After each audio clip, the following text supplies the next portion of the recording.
दोस्तों stew point YouTube channel में आपका स्वागत है।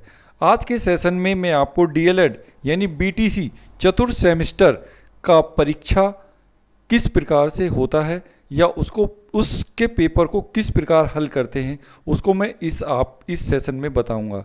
इस सेशन को लास्ट तक देखें। अगर आपने ये सेशन लास्ट तक देखा तो 100% कुछ ना कुछ नया प्राप्त करेंगे और जो भी आपके आंसर होंगे वो बहुत ही फलदायक होंगे। इसके लिए मैं कुछ पहले बताना चाहता हूँ। सबसे पहले मैं आपसे कहना चाहता हूँ कि कुछ ज़रूरी बातें हैं जो इस एग्ज़ाम को देने से पहले या सभी एग्ज़ाम को देने से पहले आप भली प्रकार इन चीज़ों का ध्यान रखें। सबसे पहले कॉपी मिलते ही सबसे पहले रोल नंबर अच्छी तरह से डालें, नहीं तो कॉपी आपकी चेक नहीं होती। क्योंकि कभी कभी बच्चे क्या करते हैं कि प्रश्न उत्तर लिखना शुरू कर देते हैं और रोल नंबर को ऐसा खाली छोड़ देते हैं और बाद में जल्दी जल्दी में रोल नंबर लिखना भूल जाते हैं, जिससे क्या होता है कि उसकी कॉपी चेक नहीं होती। नंबर 2 पॉइंट है, स्केच रखें, एक काला पेन रखें, आप 2 नीले पेन रखें, जिससे कभी भी एक पेन खराब होने पर दूसरे का यूज़ कर सकें। तो अगले पॉइंट पर मैं जाता हूँ। कॉपी मिलते ही कॉपी के दोनों पेज को लाइन कर सकते हैं आप, जिससे थोड़ा सा कॉपी अच्छी लगती है।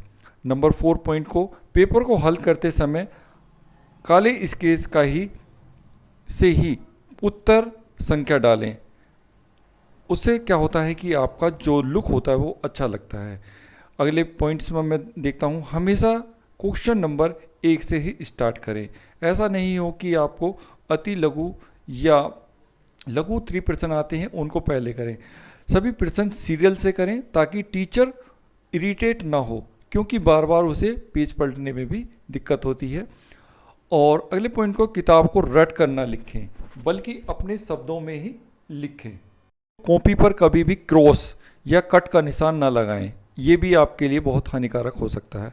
हर पेज पर संभव हो सके तो पीटीओ अवश्य लिखें। इससे एग्जामिनर जान जाता है कि बच्चा बहुत ही सब कुछ जानता है। कॉपी को हमेशा 2 धागों से बांधें। ऐसा ना हो कि जल्दी जल्दी में आप एक धागे से बांधें, कभी कभी ऐसा होता है कि कॉपी वो फट जाती है।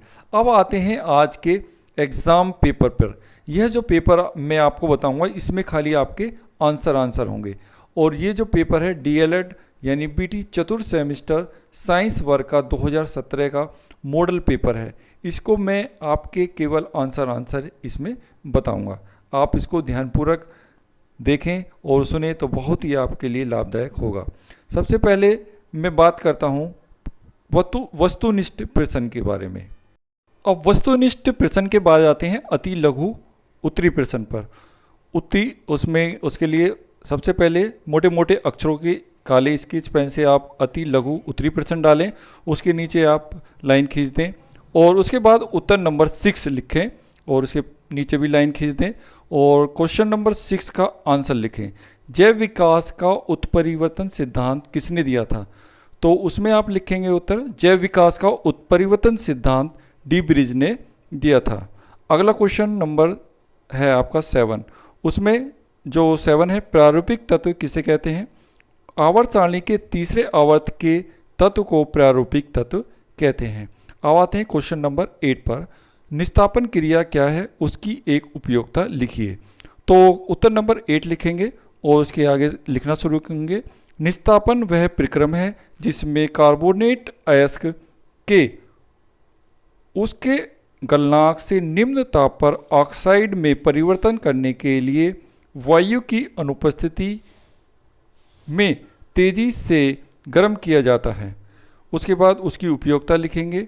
इस विधि द्वारा नमी तथा वाष्पशील अशुद्धियाँ निकल जाती हैं तथा शेष द्रव रंधित हो जाता है। उसके बाद आते हैं क्वेश्चन नंबर 9 पर। क्वेश्चन नंबर 9 है आपका स्थिर विद्युत प्रेरण यानी इलेक्ट्रोस्टैटिक्स इंडक्शन से आप क्या अभिप्राय है, लिखिए। तो इसमें आप लिखेंगे उत्तर नंबर 9 और उसके उत्तर नंबर 9 में लिखेंगे उसका उत्तर, यदि किसी चालक को आवेशित वस्तु के पास लाया जाता है तो वह चालक भी आवेशित हो जाता है तथा अतः चालक के पास पास वाले सिरे पर विपरीत आवेश तथा दूसरे सिरे पर समान आवेश उत्पन्न हो जाता है। चालक के दोनों सिरों पर यह आवेश तब तक रहता है जब तक कि आवेशित वस्तु चालक के समीप होती है। अतः चालक के इस आवेशित होने की क्रिया स्थिर विद्युत प्रेरण कहलाती है। अब आते हैं क्वेश्चन नंबर 10 पर। इसमें आप उत्तर नंबर 10 लिखेंगे, उसके बाद आगे लिखेंगे हेपेटाइटिस बी क्या है लिखिए। तो उसमें भी उत्तर नंबर आप 10 लिखेंगे, उसका उत्तर लिखेंगे लीवर शरीर का एक महत्वपूर्ण अंग है। यह भोजन पचाने में महत्वपूर्ण भूमिका निभाता है। हेपेटाइटिस लीवर में होने वाली बीमारी है और पीलिया इसका एक लक्षण है।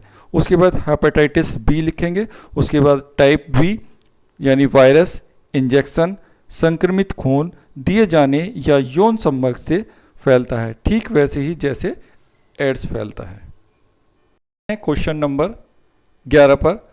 11 नंबर है क्वेश्चन आपका, मानव में रक्त वर्ग कौन कौन से होते हैं लिखिए।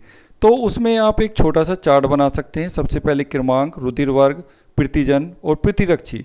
तो इसमें आप जैसे चित्र में देख रहे होंगे नंबर 1 पर है आपका ए यानी रुधिर वर्ग ए, उसका जो प्रतिजन ए होता है और उसका प्रतिरक्षी जो होता है उसका अपोजिट तो नहीं, स्मॉल बी होता है।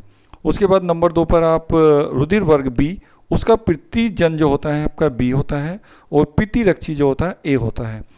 तीसरे नंबर पर आप देखेंगे ए बी वर्ग होता है, उसमें ए और बी दोनों प्रतिजन होते हैं लेकिन उसमें कोई भी प्रतिरक्षी नहीं होता। इसी प्रकार से नंबर 4 पर आप देख रहे हैं रुधिर वर्ग ओ, उसमें कोई भी आपका प्रतिजन नहीं होता और उसमें आपका ए तथा बी आपका प्रतिरक्षी होता है। इस प्रकार से आपके अति लघु उत्तरी प्रश्न खत्म होते हैं। उसके बाद आता है आपका लघु उत्तरी प्रश्न। इसको भी आप इसी प्रकार से करेंगे जैसे आपने वो किए थे, बहुविकल्पी और आपका अति लघु।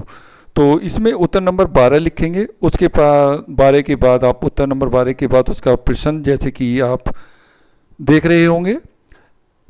प्रश्न नंबर 12 है परिस्थिति तंत्र से आप क्या समझते हैं, इसके जैविक और अजैविक घटकों के नाम लिखिए। तो इसका आंसर मैं बताता हूं आपको। सबसे पहले आप हेडिंग डालेंगे परिस्थितिकी तंत्र, उसके बाद आप लिखेंगे वातावरण या वातावरण का निर्माण जैविक व अजैविक घटकों से मिलकर बना होता है। इन दोनों में गहरा संबंध होने के कारण निरंतर जटिल क्रियाएं भी इसी क्रम में चलती रहती हैं तथा प्रत्येक जीव विशेष को प्रभावित ही करती हैं। किसी भी क्षेत्र के समूह में विभिन्न प्रकार के जीव जंतु साथ साथ रहते हैं तथा एक दूसरे को अपनी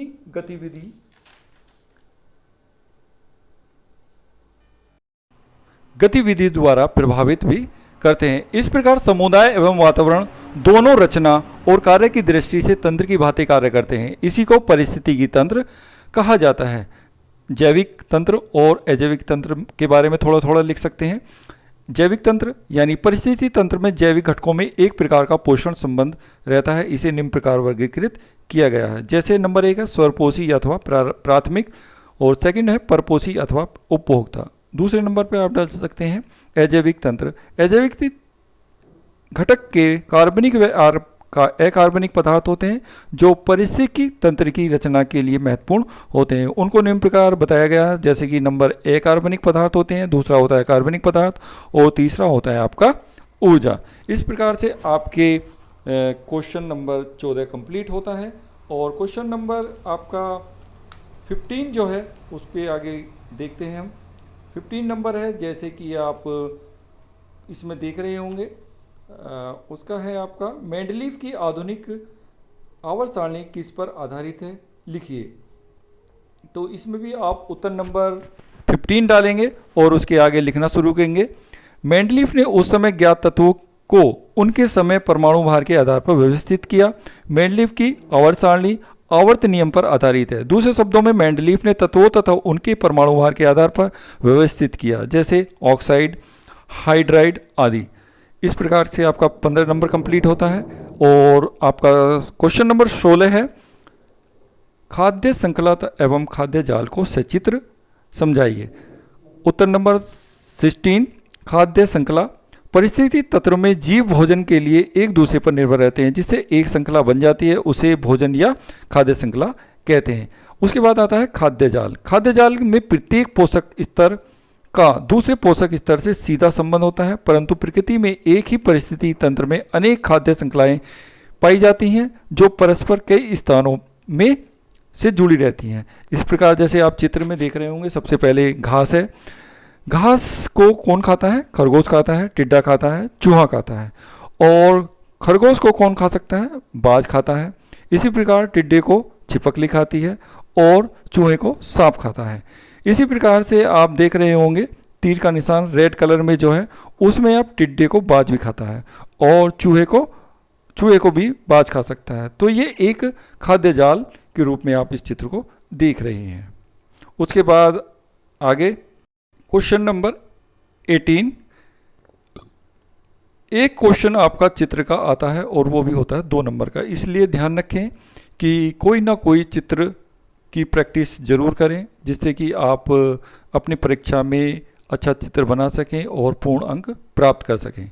तो उत्तर नंबर 18 जैसे कि आप देख रहे होंगे, शुष्क सेल का नामांकित चित्र बनाइए। सबसे पहले उसके बारे में थोड़ा जान लेते हैं। शुष्क सेल यानी ड्राई सेल। शुष्क सेल में जस्ते का पात्र होता है जिसमें अमोनियम क्लोराइड यानी NH4Cl भरा रहता है। उसकी संरचना देखने पर उसमें कार्बन की छड़ दिखाई देती है जो कि सेल के मध्य स्थित होती है। इस पर पीतल की टोपी धातु की लगी होती है जो धन सिरे का कार्य करती है तथा जस्ते का पात्र ऋण का कार्य करता है। रासायनिक अभिक्रिया के कारण इनमें विद्युत धारा प्रभावित होती है। इस सेल का प्रयोग टॉर्च, रेडियो, विद्युत घंटी, दीवार, घड़ी इत्यादि में किया जाता है। इस प्रकार से आप चित्र में देख रहे होंगे। देखिए आप किस तरह से ये चित्र बनाया जाता है। और सबसे पहले आप देख रहे होंगे सबसे ऊपर है पीतल की टोपी। उसके बाद नंबर 2 पर आप देख रहे होंगे प्लास्टिक की सील लगी हुई है। उसके बाद नंबर 3 पर आप देख रहे होंगे कि थोड़ा सा स्पेस है यानी वृद्धि के लिए स्थान है। उसके पास से छिद्र कार्डबोर्ड है। नंबर 5 पर आप देख रहे होंगे जस्ते का पात्र है। और नंबर 6 पर देख रहे होंगे आप कार्बन की छड़ है। और नंबर 7 यानी रासायनिक मिश्रण। तो इस प्रकार से आपने शुष्क सेल का नामांकित चित्र बनाया और उसके बारे में थोड़ा बहुत कुछ लिखा। तो इस प्रकार से आपने देखा कि ये जो आपका मॉडल टेस्ट पेपर है इसमें आपने इस प्रकार से क्वेश्चनों का आंसर किस प्रकार दिया जाता है वो मैंने आपको थोड़े बहुत तरीके समझा कर दिया।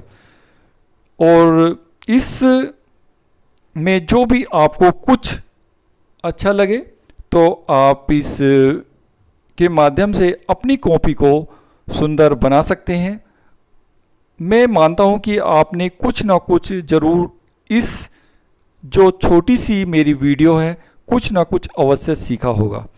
अगर आपने इस वीडियो के माध्यम से थोड़ा बहुत कुछ सीखा हो और अगर ये वीडियो थोड़ी सी भी आपको अच्छी लगे तो इसे लाइक और शेयर करें, कमेंट्स करें और इस वीडियो में जो भी कमी हो उसको कमेंट्स बॉक्स में डालें जिससे कि मैं अपनी कमी को दूर कर सकूं। वीडियो को लाइक करें, शेयर करें और चैनल को सब्सक्राइब